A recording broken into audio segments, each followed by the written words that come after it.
नमस्कार मित्रों, भारतीय इतिहास आरपीएससी फर्स्ट ग्रेड के फर्स्ट पेपर में आपका स्वागत है। मित्रों, हम सबसे पहले जो सबसे प्रथम टॉपिक है उसकी बातचीत करेंगे और वो है पहला टॉपिक गुप्त काल। गुप्त काल में कला,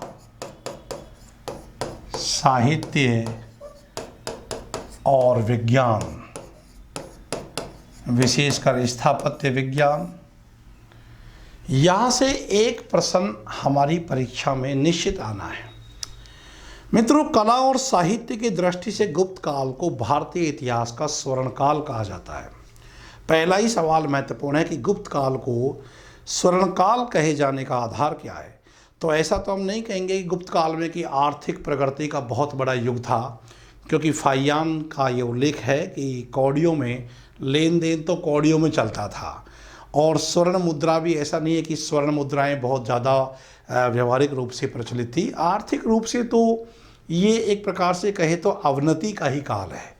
लेकिन गुप्त काल को जब हम स्वर्ण काल कहते हैं तो उसके पीछे इसका सांस्कृतिक, इसका कला और साहित्य संबंधी जो योगदान रहा है वो स्वर्ण काल रहा है। तो सबसे पहले तो आप ये बात ध्यान रखेंगे कि कला और साहित्य की दृष्टि से, कला और साहित्य की दृष्टि से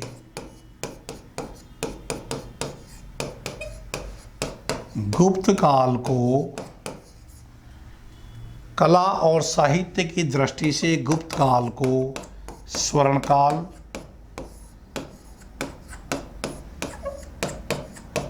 स्वर्ण काल कहा जाता है। ये आप ध्यान रखें।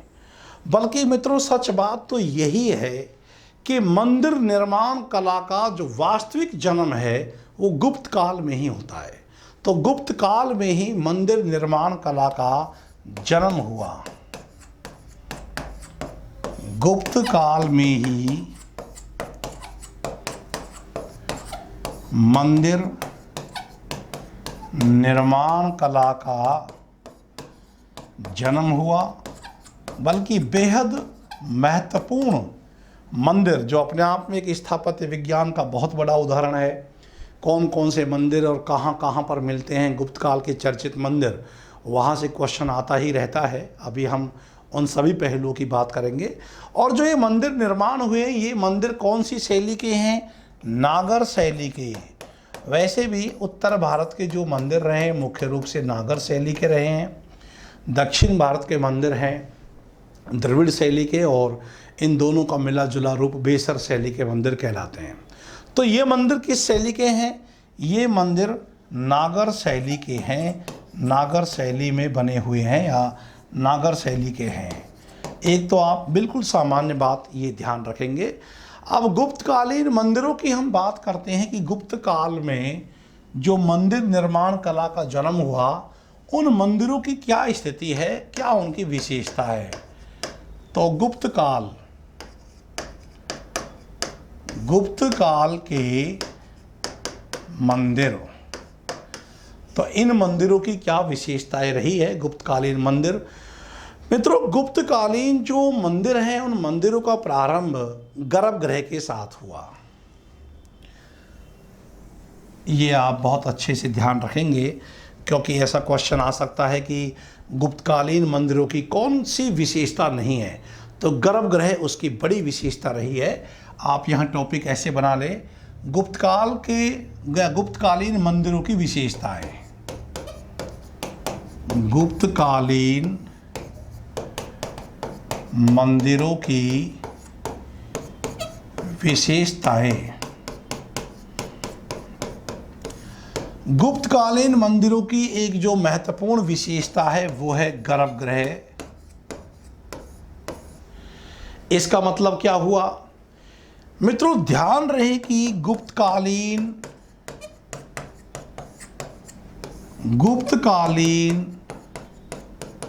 मंदिरों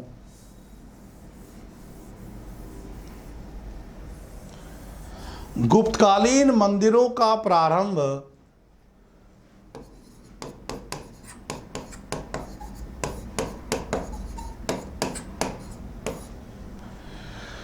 गर्भगृह से प्रारंभ होता है, गर्भगृह के साथ हुआ।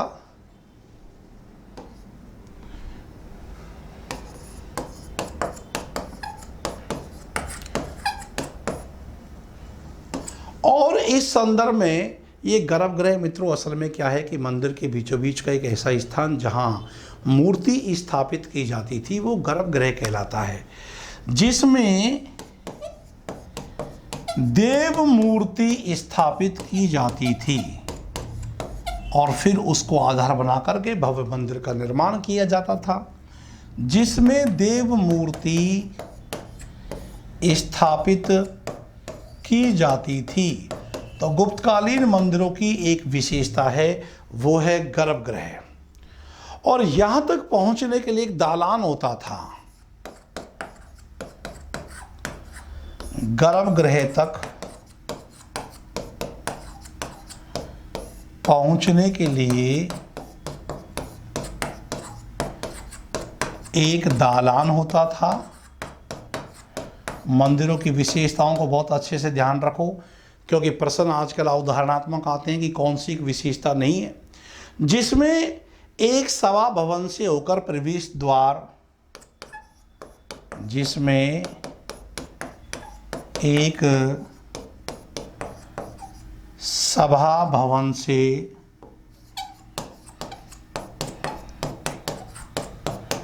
होते हुए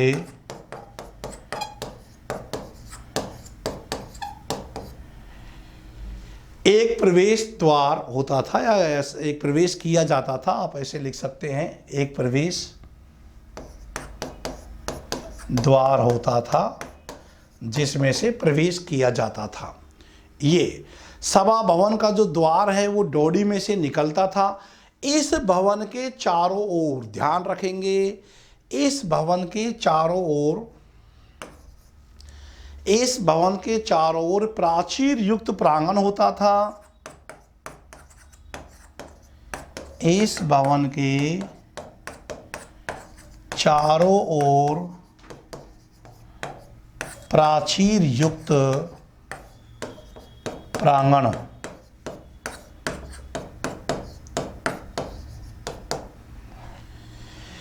इस भवन के चारों ओर प्राचीर युक्त प्रांगण होता था। आ जाए कि प्रांगण नहीं होता था इस सभा भवन के चारों तरफ, तो वो गलत हो जाएगा।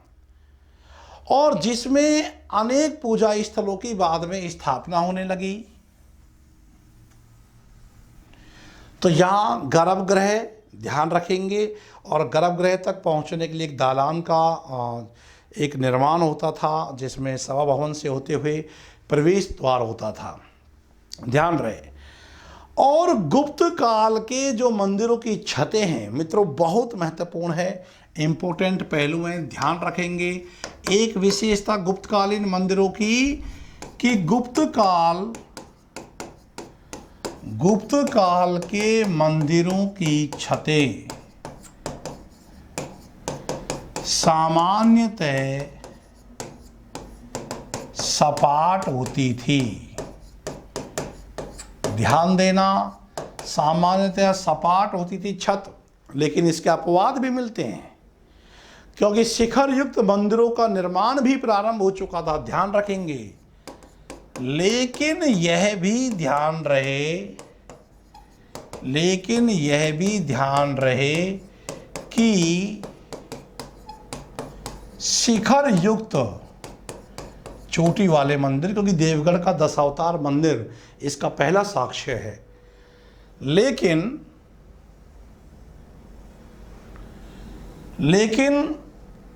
शिखर, जिसको हम चोटी भी कह सकते हैं, लेकिन शिखर युक्त मंदिरों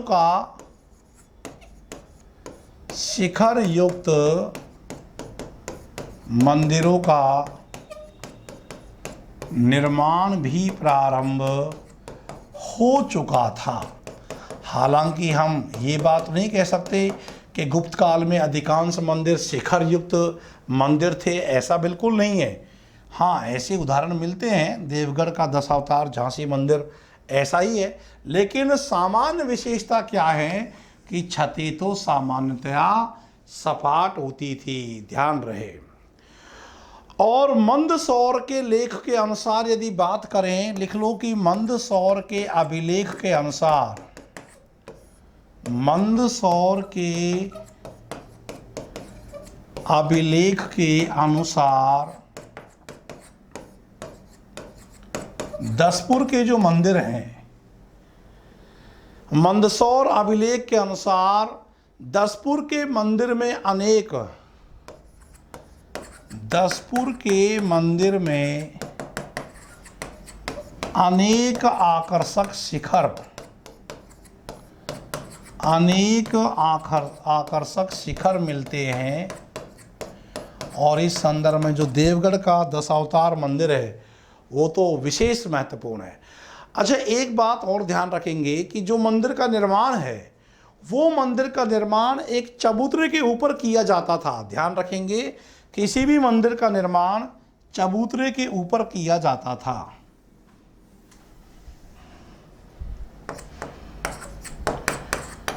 मंदिर का निर्माण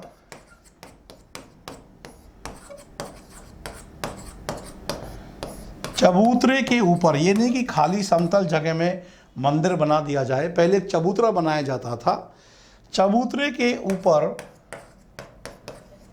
किया जाता था। और यही तो स्थापत्य विज्ञान है। तो ये ध्यान रखेंगे। और ऊपर जाने के लिए चारों ओर सीढ़ियां बनाई जाती थी। ऊपर जाने के लिए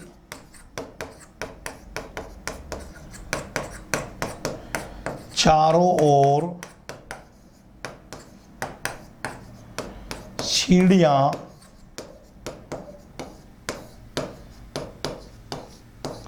सीढ़ियां बनाई जाती थी ऊपर जाने के लिए, क्योंकि चबूतरे पर इस मंदिर का निर्माण किया जाता था। मंदिर का भीतरी भाग है वो सादा होता था, बिल्कुल।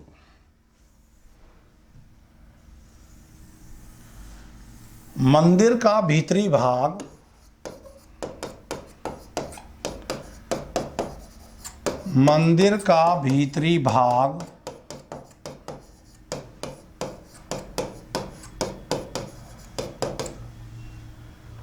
सादा होता था। और द्वारपाल, देखो मंदिर में जो प्रवेश द्वार है उस प्रवेश द्वार पर मूर्तियां बनी रहती हैं, उन मूर्तियों को द्वारपाल कहते हैं। ध्यान रहे कि द्वारपाल के स्थान पर गुप्तकालीन मंदिरों की बड़ी विशेषता है कि द्वारपाल के स्थान पर या तो मकर वाहिनी गंगा मिलेगी या कूर्म वाहिनी यमुना।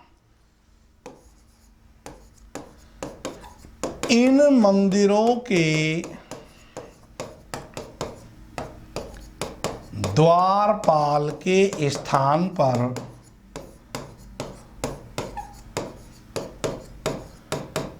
मकर वाहिनी गंगा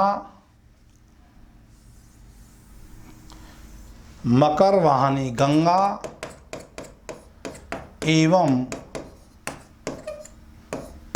कूर्म वाहिनी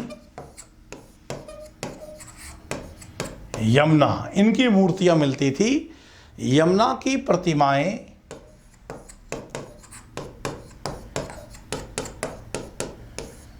बनाई जाती थी।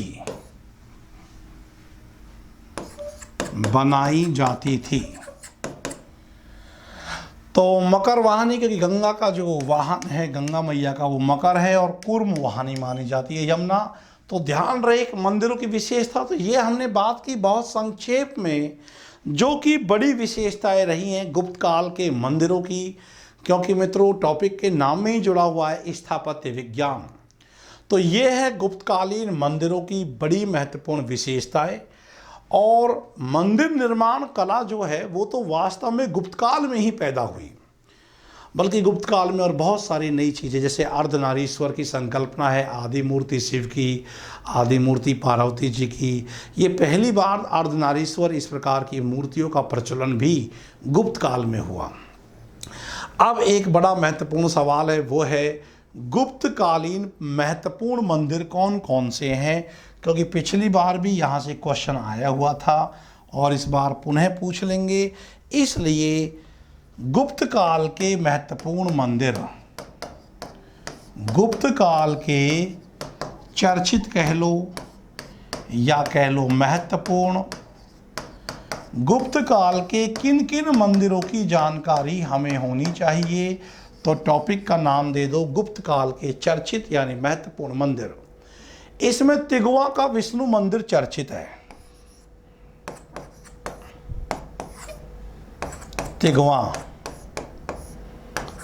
तिगवा का विष्णु मंदिर, और ये तिगवा पड़ता है जबलपुर में। जबलपुर है एमपी में, ये है जबलपुर मध्य प्रदेश। जबलपुर मध्य प्रदेश। तो तिगवा का विष्णु मंदिर, तिगवा जबलपुर मध्य प्रदेश का विष्णु मंदिर ध्यान रखेंगे। और भूमरा जो नागौद में है, नागौद, और ये भी मध्य प्रदेश में है, मध्य प्रदेश।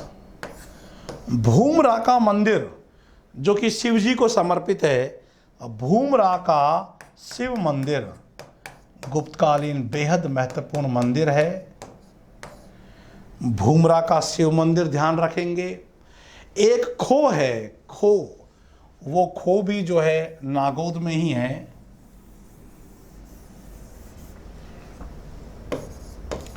खो नागौद मध्य प्रदेश।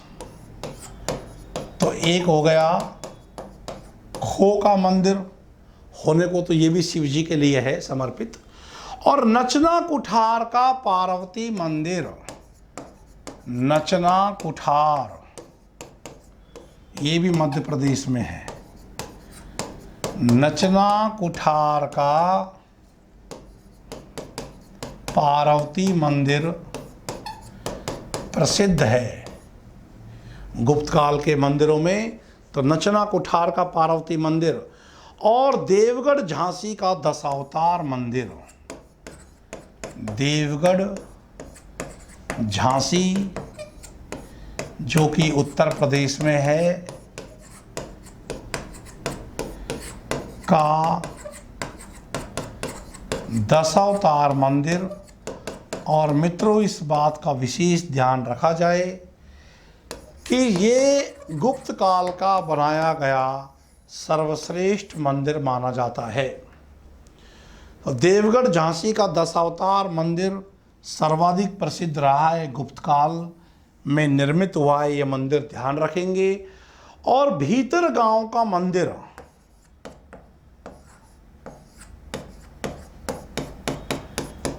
भीतर गांव का, और भीतर गांव कहाँ है? कानपुर में। और कानपुर कहाँ हो गया? उत्तर प्रदेश में, उत्तर प्रदेश। तो भीतर गांव कानपुर का मंदिर,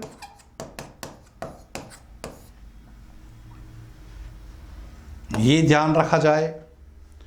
एक सिरपुर का लक्ष्मण मंदिर है, सिरपुर का लक्ष्मण मंदिर, गुप्तकालीन चर्चित मंदिरों में सिरपुर का लक्ष्मण मंदिर। और उदयगिरी विदिशा का विष्णु मंदिर,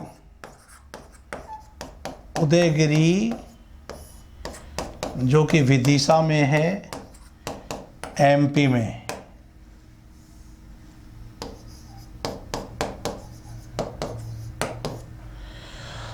तो उदयगिरी का विष्णु मंदिर,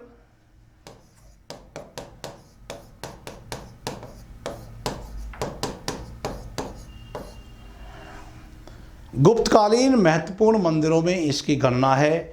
और लाड़खां का मंदिर, वो लाड़खां भी मध्य प्रदेश में है।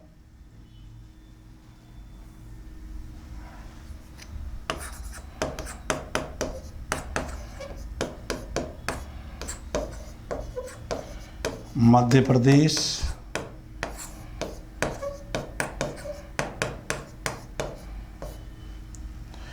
और इस संदर्भ में एक दर्रा का मंदिर भी है। मित्रों, ये वो मंदिर हैं जो गुप्त काल के महत्वपूर्ण मंदिर माने जाते हैं। और इसमें भी जो सर्वाधिक प्रसिद्धि पाया है वो है देवगढ़ का झांसी वाला दशावतार मंदिर। मित्रों, गुप्त काल के जो ये मंदिर हैं ये छोटी छोटी ईंटों और पत्थरों के बनाए गए हैं, लेकिन कानपुर का जो भीतरी गांव का मंदिर है वो केवल ईंटों से निर्मित है, उसमें पत्थरों का प्रयोग नहीं किया गया। और इसी तरह जो सिरपुर का लक्ष्मण मंदिर है यह भी केवल ईंटों से निर्मित है। इन विशेष पहलुओं को भी आप रेखांकित कर लेंगे। ध्यान रहे कि गुप्तकालीन मंदिर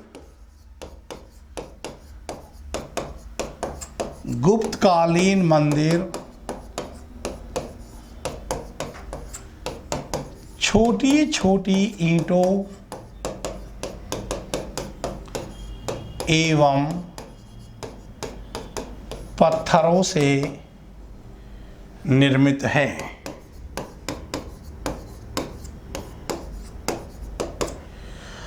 गुप्तकालीन मंदिर छोटी छोटी ईंटों एवं पत्थरों से निर्मित है, लेकिन कानपुर का भीतरी गांव का मंदिर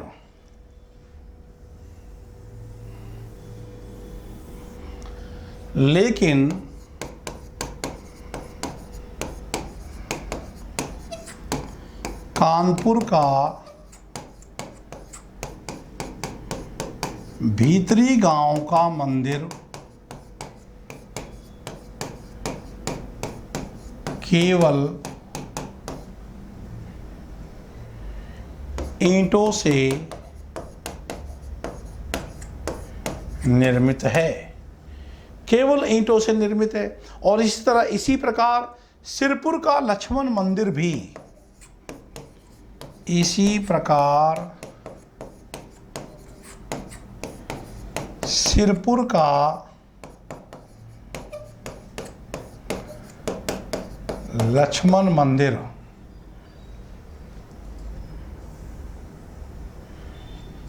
इसी प्रकार सिरपुर का लक्ष्मण मंदिर भी ईंटों से ही निर्मित किया गया है या निर्मित हुआ है, ये पहलू। लेकिन जैसे कि मैंने आपको अभी बताया कि गुप्त काल का सर्वोत्कृष्ट मंदिर कौन सा है, तो उत्तर हो जाएगा देवगढ़ का दशावतार मंदिर। इस बात को विशेष रूप से आप नोट बनाकर लिख लेंगे। इम्पोर्टेंट पहलू है, विशिष्ट नोट। गुप्त काल का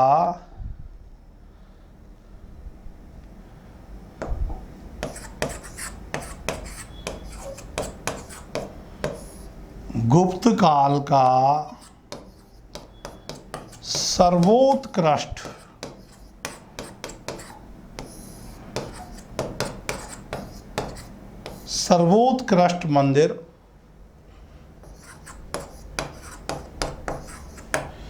देवगढ़ का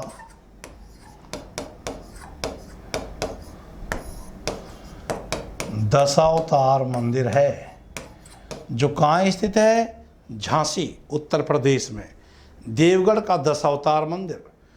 और मित्रों, ये मंदिर आप देखेंगे तो इसका मैंने कहा कि शिखर युक्त है ये। हालांकि गुप्त काल में अधिकांश मंदिर ऐसे बने हैं जो सपाट छत वाले हैं, लेकिन शिखर युक्त मंदिरों का निर्माण भी प्रारंभ हो गया था। इसका 12 मीटर ऊंचा एक शिखर है।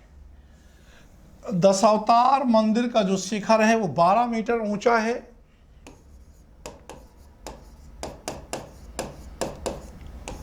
दशावतार मंदिर का शिखर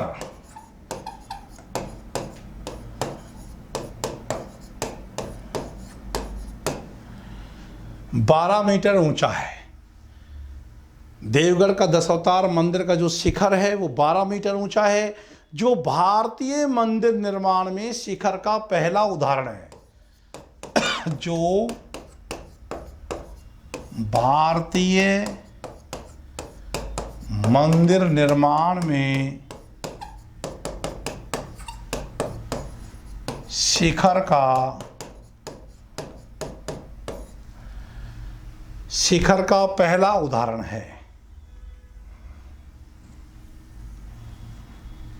जो भारतीय मंदिर निर्माण में शिखर का पहला उदाहरण है, ध्यान रहे शिखर का सबसे पहला मंदिर संपूर्ण भारत के परिदृश्य में हम कह सकते हैं कि देवगढ़ का दशावतार मंदिर इस संदर्भ में पहला उदाहरण है। मित्रों, एक जो खो है, नागोद है, नागोद में और खो में शिव मूर्ति की स्थापना है। ये भी आप ध्यान रख लेना कि वो भी शिव जी को समर्पित मंदिर है। नागोद और खो के मंदिरों में नोट बना के लिख लो कि नागोद और खो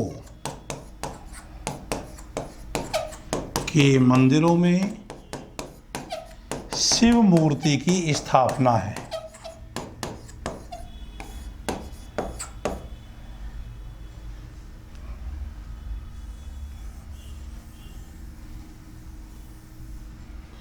शिव मूर्ति की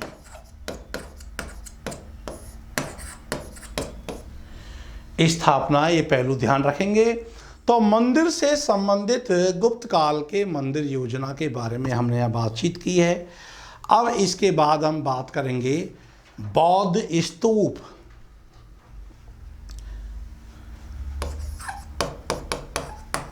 गुप्त काल में बौद्ध स्तूप। मित्रों, एक बात तो आप लोग ये ध्यान रखेंगे कि एक तो होता है स्तूप, एक होता है चैत्य और एक होता है विहार। ये तीनों बौद्धों से जुड़ी हुई शब्दावली है। स्तूप एक प्रकार के स्मृति चिन्ह होते थे, जैसे इनको समाधियां भी कह देते हैं। कोई भी बौद्ध सन्यासी भिक्षु उसका किसी भी उससे जुड़ा हुआ कोई भी अवशेष, मान लीजिए किसी का एक संत का बाल है, उस बाल को ही दफना करके एक चबूतरा जैसा बना दिया, किसी की कटोरी मिल गई है, किसी बौद्ध सन्यासी की महात्मा बुद्ध के दांत का अवशेष है तो दांत को ही जो है उसमें स्थापित करके और एक चबूतरा नुमा समाधि बना दी, और उसी को बोलते हैं स्तूप। एक प्रकार से स्मृति चिन्ह होते हैं जो समाधि जैसे प्रतीत होते हैं। और चैत्य होते हैं बौद्धों के पूजा स्थल। जो बौद्धों के पूजा स्थल है वो चैत्य कहलाते हैं। और विहार होते हैं इन बौद्धों के रहने के स्थल, रहने के, और इसी में ये शिक्षा दिया करते थे। तो शिक्षा के केंद्र बन गए ये, जैसे नालंदा विश्वविद्यालय है, वह भी तो एक बौद्ध विहार ही था। तो ये बौद्ध सन्यासी जहाँ रहते थे, निवास करते थे और वहीं पर ये शिक्षा दिया करते थे, तो उसे कहा जाता है विहार। एक तो आप ये एकदम सामान्य जानकारी ध्यान रखेंगे। बौद्ध स्तूप। अब गुप्त काल में, क्योंकि इससे पहले मौर्य काल में भी खूब स्तूपों का निर्माण हुआ है। मौर्य काल में तो अशोक 84,000 स्तूपों के निर्माता माने जाते हैं, लेकिन हमारे अध्ययन का विषय केवल और केवल यहाँ गुप्त काल है। तो गुप्त काल में आप ध्यान रखेंगे कि गुप्त काल में बौद्ध स्तूपों में सारनाथ का धमेक स्तूप प्रसिद्ध है। गुप्त काल के ही संदर्भ में यहाँ बातचीत करनी है, तो ध्यान रहे कि गुप्त काल के बौद्ध स्तूपों में, गुप्त काल के बौद्ध स्तूपों में सारनाथ, इसको विशेष रेखांकित कर लो, सारनाथ का धमेक स्तूप प्रसिद्ध है। सारनाथ उत्तर प्रदेश में है, धमेक स्तूप प्रसिद्ध है।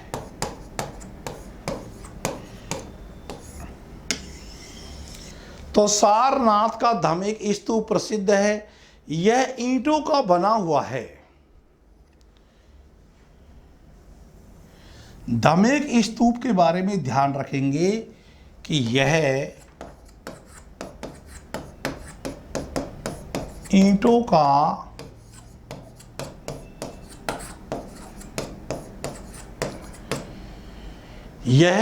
का बना हुआ है, ये ध्यान रखेंगे। और इसका आधार जो है वो स्तूपों के समान वर्गाकार नहीं है। सामान्यतः आधार जो है वर्गाकार होता है, लेकिन ये गोलाकार है। तो ये धमेक स्तूप की विशेषताओं को आप जरूर ध्यान रखेंगे और इस पहलू में आप यहाँ नोट कर लेंगे कि इसका आधार यानी कि धमेक स्तूप, इसका आधार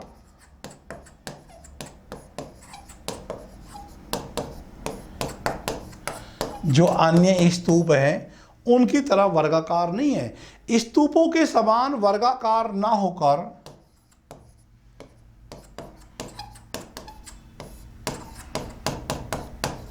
वर्गाकार न होकर कैसा है, गोलाकार है। ये आपको विशेष रूप से याद रखना है। और इसमें अन्य स्तूपों के समान चबूतरा नहीं है। जैसे कि और स्तूप चबूतरों पर बनते हैं, लेकिन अन्य स्तूपों की भांति यह चबूतरे पर निर्मित नहीं है। लिख लें इसमें कि अन्य स्तूपों के समान चबूतरा, इसमें अन्य स्तूपों के समान, इसमें अन्य स्तूपों के समान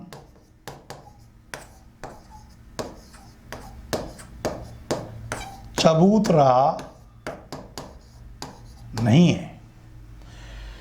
इसमें अन्य स्तूपों के समान चबूतरा नहीं है, बल्कि यह धरातल पर ही निर्मित है। बल्कि यह धमेक स्तूप के बारे में हम बात कर रहे हैं, बल्कि यह धरातल पर ही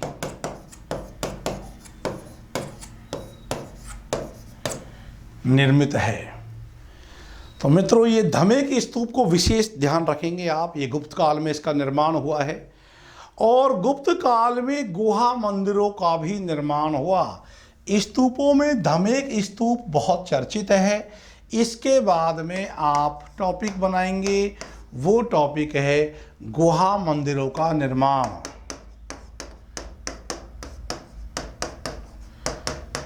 हालांकि गुहा मंदिरों का निर्माण तो मौर्य काल में भी देखने को मिलता है। और ध्यान रखेंगे, गुहा मंदिर में बात करेंगे कि गुफाओं के मंदिर, गुप्त काल में जो गुहा मंदिर है उसे हम दो भागों में बांट सकते हैं। कौन कौन से दो भागों में? एक तो ब्राह्मण गुफा मंदिर और एक बौद्ध गुफा मंदिर। तो गुहा मंदिरों का निर्माण,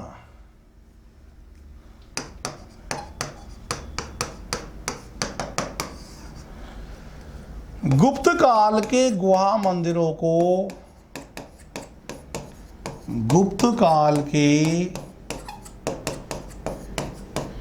गुहा मंदिर, गुहा यानी गुफा, गुहा मंदिरों को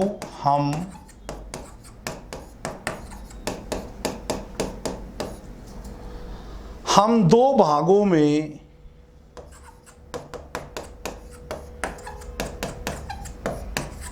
विभाजित कर सकते हैं।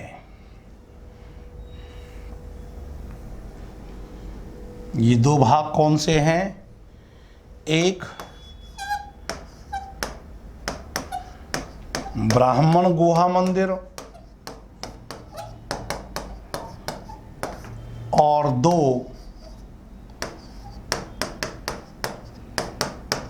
बौद्ध गुहा मंदिर। ब्राह्मण गुहा मंदिर और बौद्ध गुहा मंदिर। अब मित्रों, ब्राह्मण गुहा मंदिर का सर्वश्रेष्ठ उदाहरण तो उदयगिरी का मंदिर है। ब्राह्मण गुहा मंदिर का सर्वश्रेष्ठ उदाहरण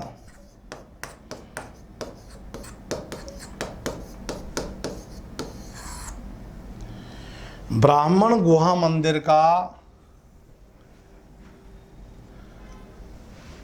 सर्वश्रेष्ठ उदाहरण उदयगिरी जो विदिशा एमपी में है, उदयगिरी का मंदिर है। उदयगिरी का गुहा मंदिर का निर्माण किसने करवाया? कई बार तो ये क्वेश्चन यूपीएससी प्री एग्जाम में आया हुआ है। तो मित्रों ध्यान रखेंगे, उदयगिरी गुहा मंदिर का निर्माण चंद्रगुप्त विक्रमादित्य के सेनापति वीरसेन जो शैव धर्म का अनुयायी था उन्होंने किया है। ध्यान रखेंगे, उदयगिरी के गुहा मंदिर, उदयगिरी की गुहा मंदिर का निर्माण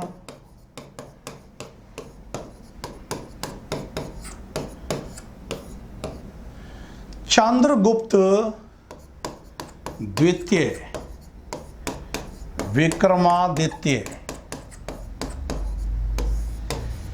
के सेनापति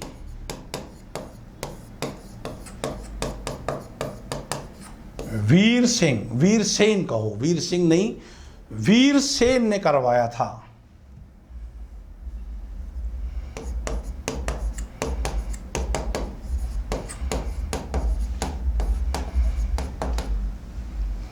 वीरसेन। और ध्यान रहे कि इसमें विष्णु के वराह अवतार की विशाल मूर्ति उत्कीर्ण मिलती है। ये भी बहुत विशेष महत्वपूर्ण क्वेश्चन साबित हो सकता है। ध्यान रखेंगे, उदयगिरी के गुहा मंदिर में, उदयगिरी के गुहा मंदिर में किसकी मूर्ति उत्कीर्ण मिलेगी? विष्णु के वराह। मित्रों एक बात और ध्यान रखेंगे कि गुप्त काल में सबसे ज्यादा विष्णु के वराह अवतार रूप का विशेष लोकप्रियता इस दौर में रही है। इसमें विष्णु के वराह अवतार की, विष्णु जी के वराह अवतार की विशाल मूर्ति उत्कीर्ण है। विष्णु जी के वराह अवतार की विशाल मूर्ति उत्कीर्ण है, ये ध्यान रखेंगे। और इसके बाद हम बात करेंगे बौद्ध गुहा मंदिर की। तो ब्राह्मण गुहा मंदिर में तो आपको मुख्य तौर से याद रखना है, वो है विदिशा एमपी मध्य प्रदेश का उदयगिरी गुहा मंदिर। अब बात करेंगे हम बौद्ध गुहा मंदिर।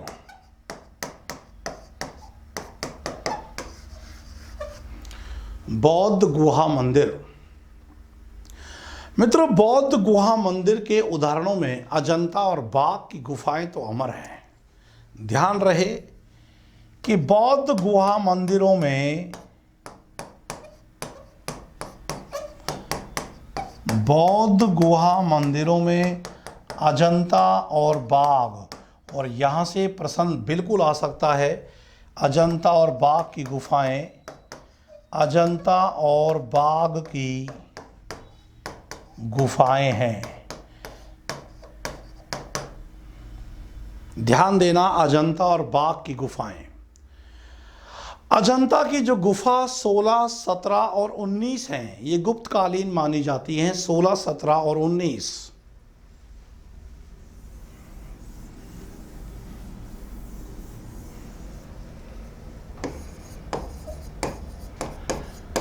अजंता की गुफाएं 16, 17 तथा 19 ये किस कालखंड की मानी जाती हैं?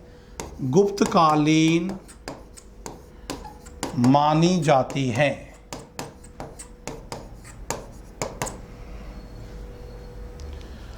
और इनमें मुख्य रूप से बौद्ध धर्म से संबंधित चित्र मिलते हैं। तो ये वो गुफाएं हैं जिसमें स्थापत्य के साथ चित्रकारी के लिए विख्यात हैं। तो जो गुप्त काल की जो चित्रकला है उसका बहुत सुंदर नमूना आप अजंता और बाघ की गुफाओं में देख सकते हैं।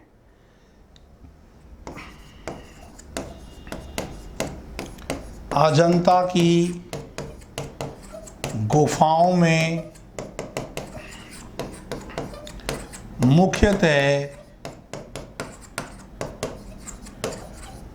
बौद्ध धर्म से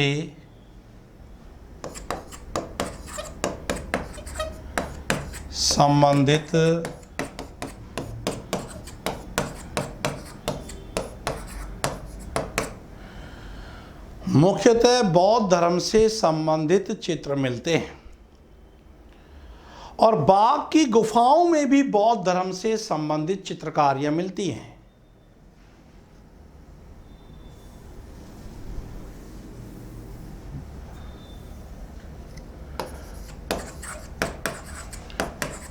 बाघ की गुफाओं में भी मुख्यतः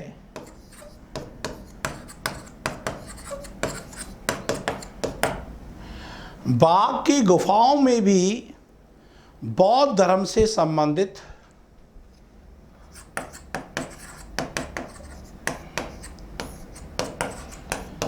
चित्रकारियां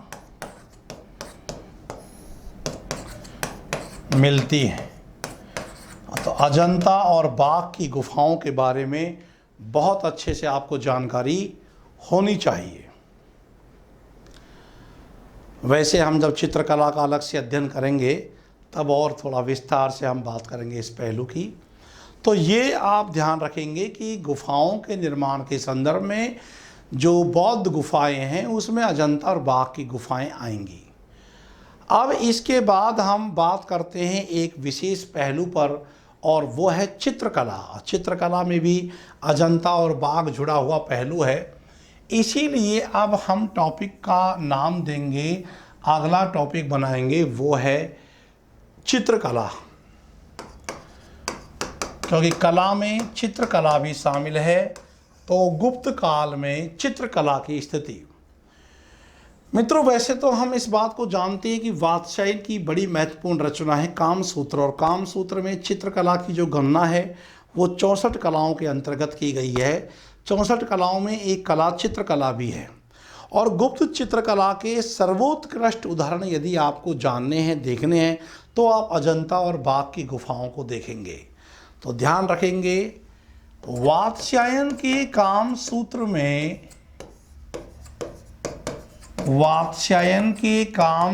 में चित्रकला 64 प्रकार की कलाएं मानी गई हैं। इन 64 कलाओं में से 64 कलाओं में से एक है। और दूसरा पहलू आप ये ध्यान रखेंगे कि यदि आपको गुप्तकालीन चित्रकला के श्रेष्ठ नमूने देखने हैं तो गुप्तकालीन चित्रकला के श्रेष्ठ नमूने अजंता और बाघ की गुफाओं में, अजंता और बाघ की गुफाओं में देखा जा सकता है।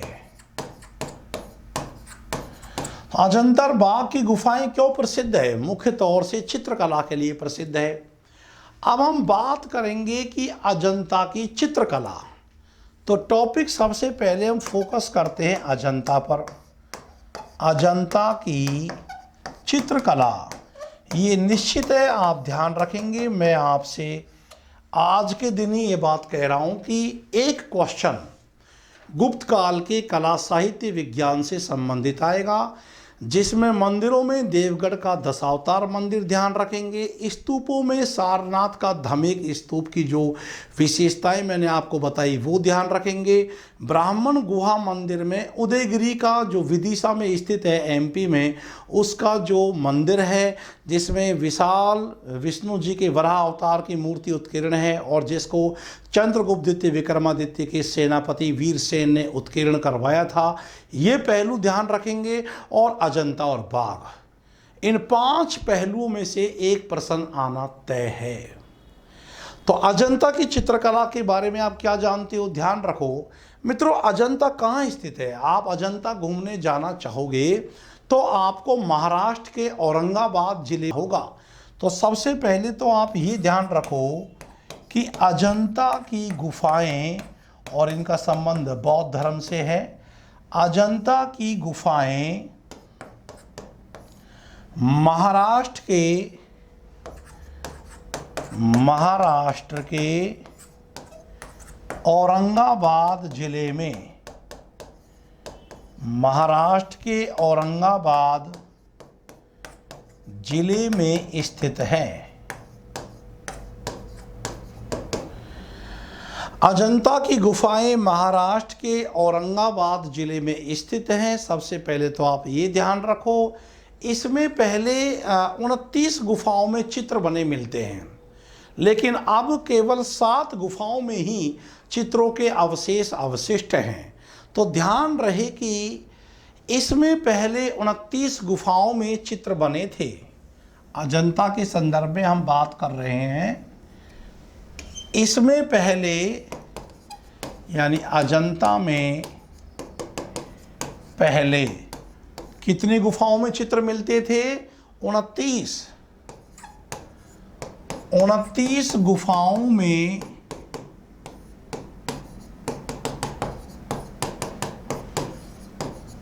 29 गुफाओं में चित्र बने मिलते थे। लेकिन आज स्थिति यह है कि आज तो केवल 7 गुफाओं में ही, तो ध्यान रखेंगे अब केवल 7 गुफाओं में, अब केवल 7 गुफाओं में ही चित्र अवशिष्ट हैं, शेष बचे हुए हैं।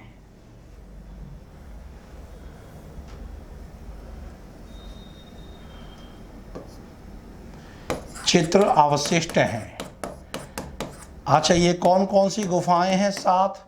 तो ध्यान रखेंगे 1, 2, 9, 10, 1 नंबर की गुफा, 2 नंबर की गुफा, 9, 10 नंबर की गुफा और 16, 17 व 19। 16, 17 और 19 नंबर की गुफाएं, टोटल ये गुफाएं हो गई 7।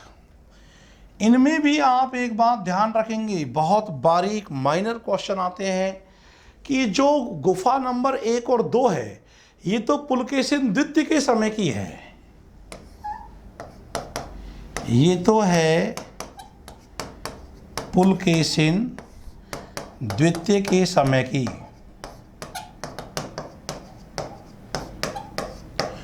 और जो गुफा 9 और 10 है, ये है वाकाटक काल से संबंधित।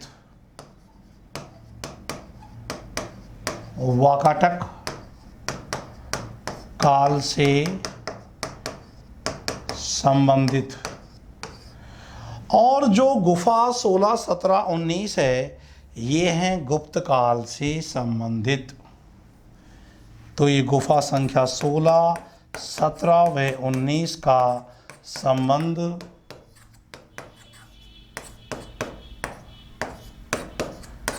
गुप्त काल से है। तो एक तो आप ये विशेषकर ध्यान रखेंगे, गुफा संख्या 1 और 2 ये है पुलकेशिन द्वितीय के समय की। गुफा संख्या 9 और 10 ये वाकाटक काल से संबंधित है। इस प्रकार मित्रों हम कह सकते हैं कि अजंता की गुफाओं का निर्माण ईसा पूर्व 2री सदी से, क्योंकि वाकाटक काल से लेकर के, तो ईसा पूर्व, आप इसको नोट कर लेंगे कि अजंता की गुफाओं का, अजंता की गुफाओं का समय ईसा पूर्व दूसरी सदी से, ईसा पूर्व दूसरी सदी से लेकर 7वीं सदी ईसवी तक, से लेकर 7वीं सदी ईसवी, जो गुप्तोत्तर काल है, ईसवी तक, 7वीं सदी ईसवी तक इन गुफाओं का निर्माण किया गया। इन गुफाओं का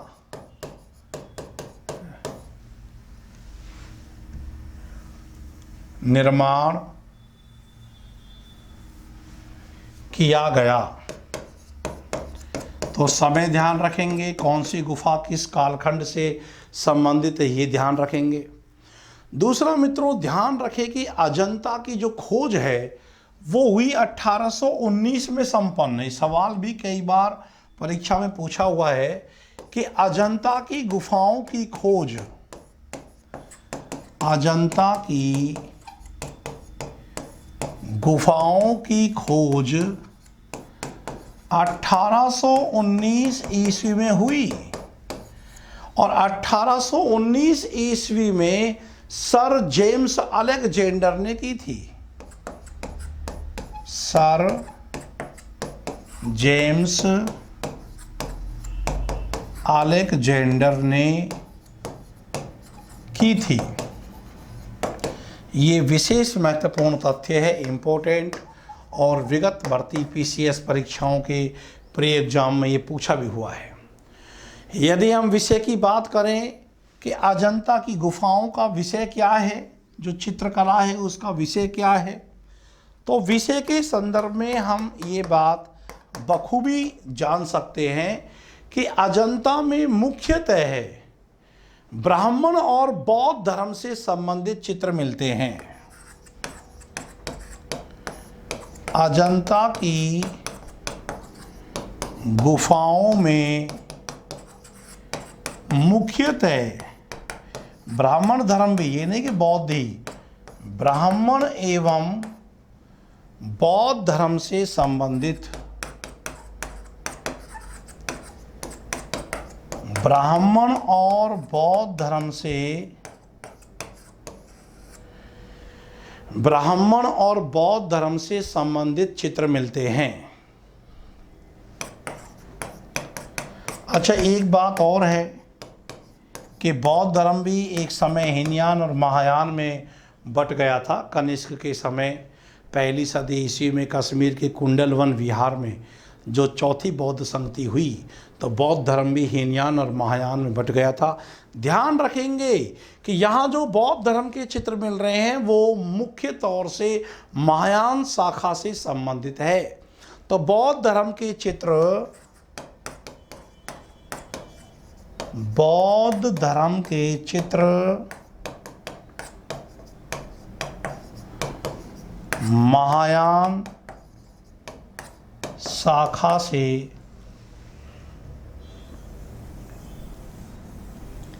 बौद्ध धर्म के चित्र महायान शाखा से संबंधित है। तो ये पहलू ध्यान रखना है। आ जाए कि ये जो चित्र मिलते हैं बौद्ध धर्म की हीनयान शाखा से संबंधित है, तो गलत है। और देखो 1819 में अलेक्जेंडर ने, सर जेम्स अलेक्जेंडर कनिंघम बोलते हैं, तो अलेक्जेंडर ने 1819 में खोजा, जबकि 1818 में बाघ की गुफाओं को डेंजरफील्ड ने खोजा। ये भी आप ध्यान रखेंगे, चाहो तो कोष्टक में नोट बना के लिख देंगे कि 1818 ईस्वी में डेंजरफील्ड ने, 1818 में डेंजरफील्ड ने बाघ की गुफाओं की खोज की थी। बाघ की गुफाओं की खोज की थी। ये तुलनात्मक रूप से ध्यान रखेंगे। जबकि 1819 में अलेक्जेंडर ने अजंता की गुफाओं की खोज की। तो पहले की कौन सी गुफा खोजी गई? पहले बाघ की गुफा। और वैसे भी याद रह जाएगा, बाघ तो डेंजर ही होता है, तो पहले डेंजर ने बाघ की गुफाएं खोजी 1818 में। अच्छा, अब बात करते हैं अजंता के चित्रों में। इस बाघ को तो आप कोष्टक में लिख लें, याद रखने में आसानी हो इसलिए यहाँ लिखा दिया है। अब अजंता के चित्रों में रंग, अजंता की गुफाओं के चित्रों में रंग योजना, क्योंकि प्रत्येक पहलू से विचार कीजिए आप। अपना जो निर्धारित विषय लगा हुआ है उसी को इतर जाना नहीं है और उसकी गहराई में कुछ छोड़ना नहीं है। रंग योजना की बात करें तो अजंता के चित्रों में, अजंता के चित्रों में एक तो लाल रंग, एक हरा, नीला, नीला, सफेद। तो लाल, हरा, नीला तो वैसे भी प्राथमिक रंग होते हैं। लाल, हरा, नीला, सफेद और काले भूरे रंग का, काले व भूरे रंग का, हालांकि सफेद वहां लिख दिया है, और एक भूरा भूरा रंग एकदम धवल रंग से थोड़ा अलग भी होता है। तो भूरे रंग का, काले और भूरे रंग का प्रयोग हुआ है, प्रयोग हुआ है। तो इसमें याद रखो, एक तो प्राथमिक रंगों का प्रयोग है, लाल, हरा और नीला, और सफेद और काला भूरा। तो लाल, हरा और नीला और सफेद भूरा तो एक जैसा ही हुआ, और एक काला। और ध्यान रखेंगे कि यहां पीला और मिश्रित रंग प्राप्त नहीं हुआ है। यहां पीला और मिश्रित रंग, पीला और मिश्रित रंग प्राप्त नहीं हुआ है। ये क्वेश्चन ऐसे पूछा था एमपीपीसीएस में एक बार कि अजंता के चित्रों में किस रंग का प्रयोग नहीं हुआ है? लाल, हरा, नीला और एक दे दिया पीला। तो देखो, पीला रंग और मिले जुले रंगों का प्रयोग यहां पर नहीं हुआ है, ध्यान रखेंगे। अब बात करते हैं हम गुफाओं का वर्णन, यानी अजंता के जो गुफा चित्र हैं उनका थोड़ा सा वर्णन आपको याद रखना है। तो मैं यहां लिख दे रहा हूं गुफाओं का वर्णन, क्योंकि इस गुफाओं के वर्णन से काफ़ी मात्रा में क्वेश्चन परीक्षा में आए हुए हैं मित्रों। अजंता की गुफाओं की बात चल रही है, तो अजंता की गुफा संख्या 9 और 10 जो वाकाटक काल की है, ये सबसे पुरानी है, क्योंकि वाकाटक वंश 2री सदी ईसा पूर्व का है। तो ध्यान रहे, तो तभी तो हमने कहा कि 2री सदी ईसा पूर्व से लेकर के 7वीं सदी ईस्वी तक, इसका मतलब लगभग 900 वर्षों के कालखंड को समेटती हैं अजंता की गुफाओं के चित्र हैं जो। तो ध्यान रहे, सबसे पहले तो आप यही लिख लो कि गुफा संख्या 9 और 10 जो मैंने क्या लिखा, वाकाटक काल। गुफा संख्या 9 और 10 ये सबसे पुरानी गुफाएं हैं।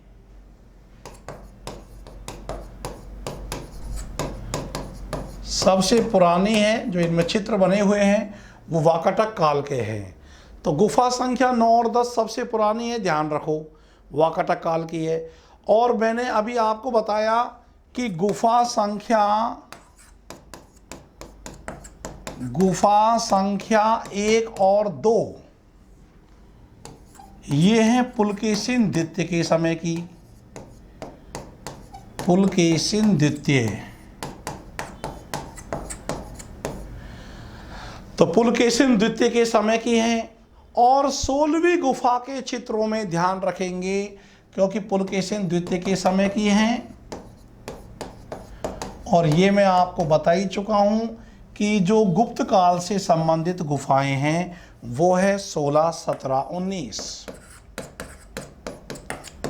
गुफा संख्या 16, 17 व 19 ये गुप्तकालीन है। अब इन 16, 17, 19 जो ये गुफा आपने लिखी है, इसमें कुछ विशेष बातों को ध्यान रखना है। जैसे 16वीं गुफा के चित्रों में मरणासन राजकुमारी का चित्र प्रसिद्ध है।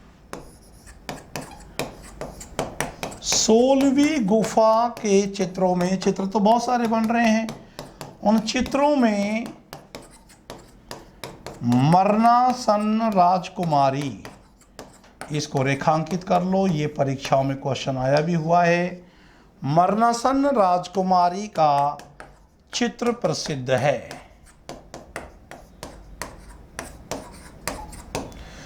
16वीं गुफा के चित्रों में मरणासन राजकुमारी का चित्र प्रसिद्ध है, इसको विशेष रूप से आप ध्यान रखेंगे। और 17वीं गुफा के चित्रों को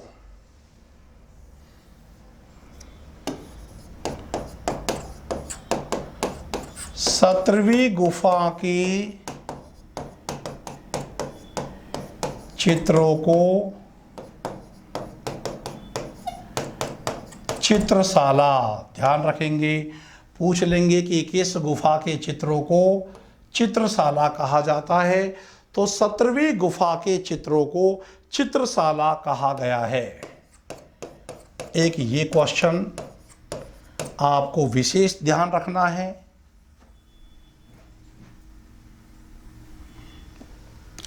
इसके अलावा मित्रों, ये अधिकतर चित्र जो हैं वो बुद्ध के जन्म, जीवन या जो महाभिनिष्क्रमण रहा है, महापरिनिर्वाण, जो बुद्ध का देहांत है वो महापरिनिर्वाण के नाम से जाना जाता है। महाभिनिष्क्रमण घर छोड़ देने की प्रक्रिया को कहा जाता है, उनकी घटनाओं से संबंधित है। लिख लो कि अधिकतर चित्र, ये अधिकतर चित्र हैं, ये बौद्ध धर्म से संबंधित है। अधिकतर चित्र बुद्ध के जन्म और उनके जीवन, महात्मा बुद्ध के जन्म, जीवन, ये घर त्याग देने की घटना क्या कहलाती है? महाभिनिष्क्रमण। महाभिनिष्क्रमण या देहांत की घटना क्या कहलाती है? महापरिनिर्वाण से संबंधित है। हालांकि मैंने आपको ये भी बताया कि ऐसा नहीं है कि अजंता की गुफाओं में कि केवल बौद्ध धर्म से ही संबंधित है, ब्राह्मण धर्म से संबंधित चित्र भी यहाँ आपको मिलेंगे। और मित्रों, इन चित्रों में आप 17वीं जो गुफा के चित्र हैं अधिकांश रूप से जो बुद्ध से संबंधित है, इसमें एक बात और ध्यान रखेंगे कि 17वीं गुफा के चित्रों में माता और शिशु का, 17वीं गुफा के चित्रों में माता और शिशु, माता और शिशु का चित्र सर्वोत्कृष्ट है। जबकि 16वीं गुफा के चित्रों में मरणासन राजकुमारी का चित्र महत्वपूर्ण है। इसके बाद हम बात करते हैं मित्रों, वो है बाघ की चित्रकला। तो बाघ की गुफाओं की चित्रकला,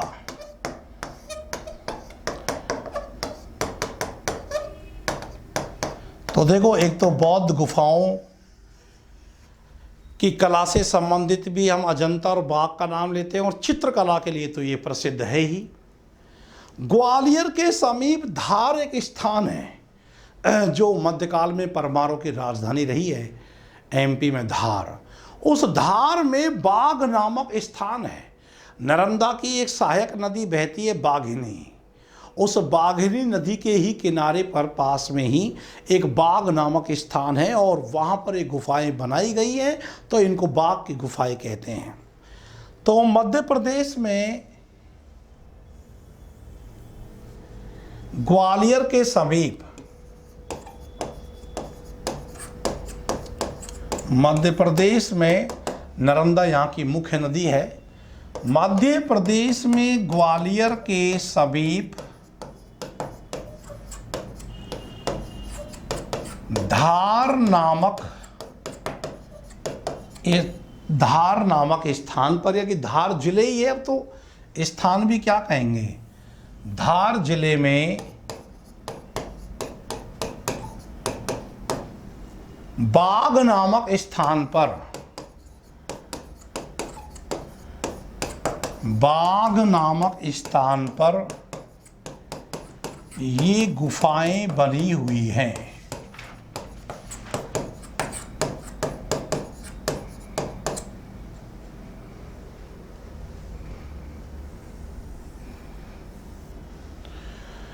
और जैसे कि मैंने अभी आपको बताया कि इनकी खोज किसने की, तो इनकी खोज 1818 ईस्वी में डेंजरफील्ड महोदय ने की।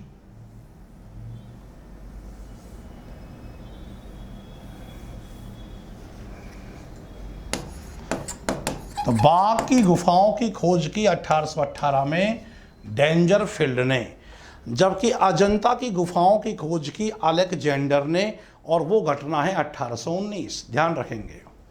अच्छा, बाघ की गुफाओं की संख्या कितनी है? 9, बराबर ध्यान रखें। बाघ की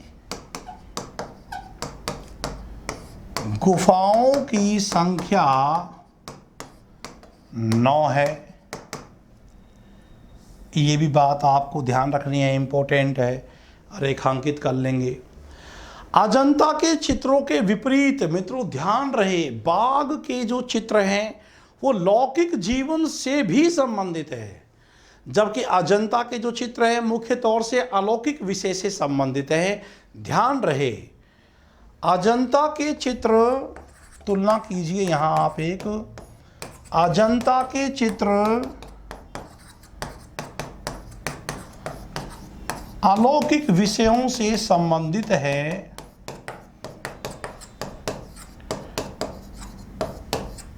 अलौकिक विषयों से संबंधित रहे हैं। अजंता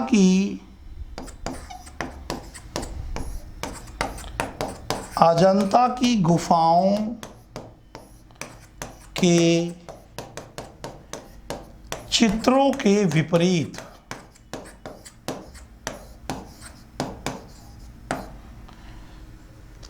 विपरीत बाघ की गुफाएं, उनके चित्र, या ऐसे लिख लो बाघ के चित्र, इनका जो संबंध है, ये बाघ के चित्रों का संबंध मनुष्य के लौकिक जीवन, मनुष्य के लौकिक जीवन से भी संबंधित है। अलौकिक विषयों से तो संबंधित यहाँ भी संबंध मिलता है, लेकिन यहाँ लौकिक जीवन से संबंध भी मिलता है, बल्कि ज़्यादा ही मिलता है लौकिक जीवन से संबंधित। और यहाँ का सबसे प्रसिद्ध चित्र, ध्यान रखेंगे, बाघ की गुफाओं का जो सबसे प्रसिद्ध चित्र है, बाघ की गुफाओं का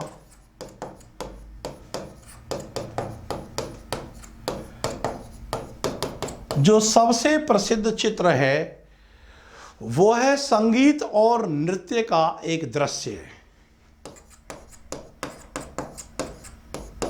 संगीत और नृत्य का एक दृश्य है।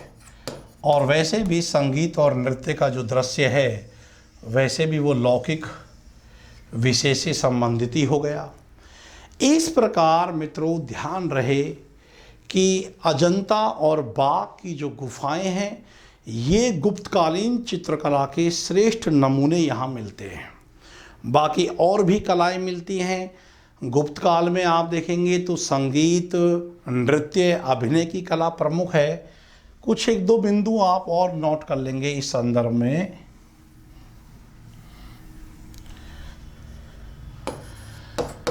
गुप्त काल की अन्य कलाओं में, गुप्त काल की अन्य कलाओं में संगीत कला, नृत्य कला,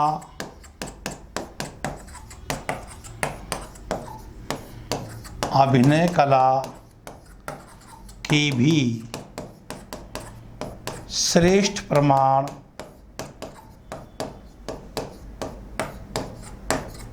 मिलते हैं। अभिनय कला के भी श्रेष्ठ प्रमाण मिलते हैं, क्योंकि समुद्रगुप्त के लिए तो कहा ही जाता है कि वो संगीत के ज्ञाता हैं। समुद्रगुप्त, जिसे भारत का नेपोलियन कहते हैं, समुद्रगुप्त, इनको तो सिक्कों पर वीणा बजाते हुए भी दिखलाया गया है। संगीत का ज्ञाता, तो समुद्रगुप्त को संगीत का ज्ञाता माना जाता है, क्योंकि इन्हें तो सिक्कों पर भी वीणा बजाते हुए दिखलाया गया है। और मित्रों, मालविकाग्निमित्रम जो बड़ी प्रसिद्ध रचना है, उसमें गणदास जो पात्र है, उस गणदास को संगीत और नृत्य का उच्च कलाकार माना जाता है। लिख लो कि मालविकाग्निमित्रम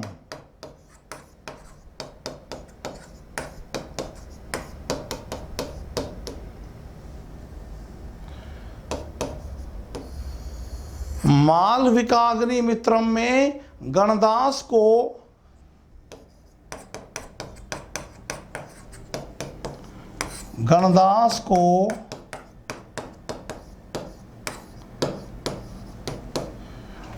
संगीत तथा नृत्य का उच्च कलाकार,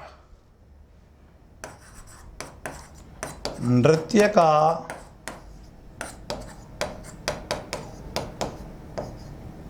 उच्च कलाकार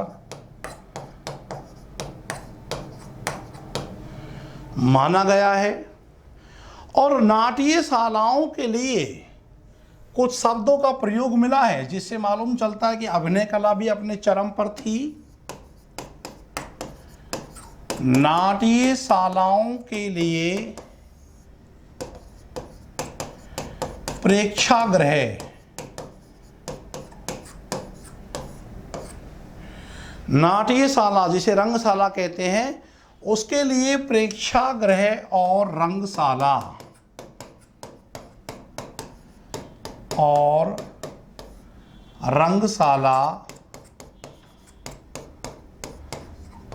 शब्दों का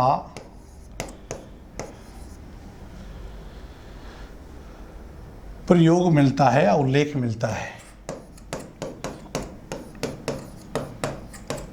इससे अर्थ ये निकलता है कि जो गुप्त काल है, तो गुप्त काल में हम देखते हैं कि अभिनय, संगीत और नृत्य कला, इन सब का भी श्रेष्ठतम विकास हुआ। इसके अलावा मित्रों, गुप्त काल में मूर्ति कला की क्या स्थिति रही, साहित्य के क्षेत्र में कौन सी प्रमुख स्थिति रही, और बौद्ध ग्रंथ और विज्ञान और तकनीकी और दर्शन के क्षेत्र में जो षड दर्शन है जो गुप्त काल में विकसित हुए, प्रमुख कौन कौन से दार्शनिक संप्रदाय रहे हैं, इन सब पहलुओं की बात हम अगली क्लास में करेंगे, और जो गुप्त काल से जुड़ा हुआ एक शेष भाग है। इस प्रकार श्रेष्ठ रणनीति बनाकर अध्ययन करना है, सार क्या ग्रहण करना है और क्या छोड़ देना है, इसकी विशेष तैयारी आपको होनी चाहिए, विशेष जानकारी होनी चाहिए। वरना मालूम चले कि हम इतिहास के उन पहलुओं का अध्ययन कर रहे हैं जो हमारे सिलेबस का हिस्सा ही नहीं है। इसलिए क्या पढ़ना है उससे ज़्यादा महत्वपूर्ण बन जाता है कि क्या छोड़ देना है। मित्रों, इन शेष टॉपिकों पर बातचीत हम अगली क्लास में करेंगे। आज के लिए इन बिंदुओं को अच्छे से आप तैयार कर लेंगे, शेष बातें अगली क्लास में। आज के लिए इतना ही। नमस्कार।